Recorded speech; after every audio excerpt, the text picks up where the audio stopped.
Hey everyone, Mr. Watery here with another First Impressions video. This one ought to be quick and easy as the first episode didn't have a lot of substance to it. Let's get started. Overlord is an action fantasy anime released in July 2015. It's based on a manga which was based on a light novel by Kugane Maruyama.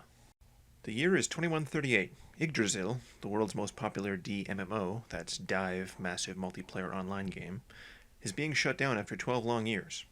Wanting to honor his favorite game, guild leader Momonga opts to stay logged in to the very end, musing about the former glory of his guild and how sad he is to have seen his comrades stop playing over the years. Just before server shutdown, he blacks out and wakes up in the familiar but now somehow different in-game world. Momonga quickly realizes that his console commands no longer work and he can't log out or contact a GM. What's more, the dungeon NPCs that his guildmates created are acting less like computer programs and more like living creatures, although they still appear to be slaves to their programming. Momonga sends word to all the dungeon guardians to meet him at the 6th floor arena and proceeds to test some of his powers and servants, and the episode ends after the introduction of what seems to be his top guardians. The good, the bad, and the future. The good. The art is passable, the characters are interesting, and there seems to be a good amount of humor. The setting itself is the real attraction here, as there is an almost endless amount of potential to build on. Having spent around 10 years playing World of Warcraft off and on also makes it pretty relatable for me. Plus the main character is also a Lich Lord, and how cool is that? The bad. It's another, oh no, I'm stuck in a game anime.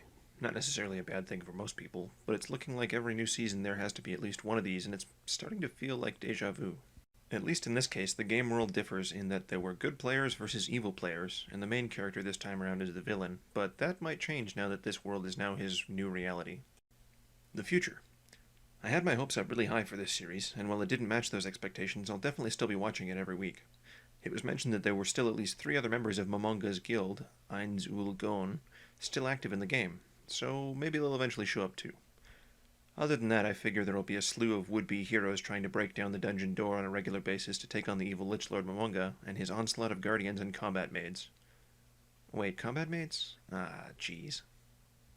That's it for my first look at Overlord. If you enjoyed it, consider subscribing for future videos. If you didn't like it, well, shut up and do better. Hey, wait a minute. Do liches even have functioning genitalia? Huh.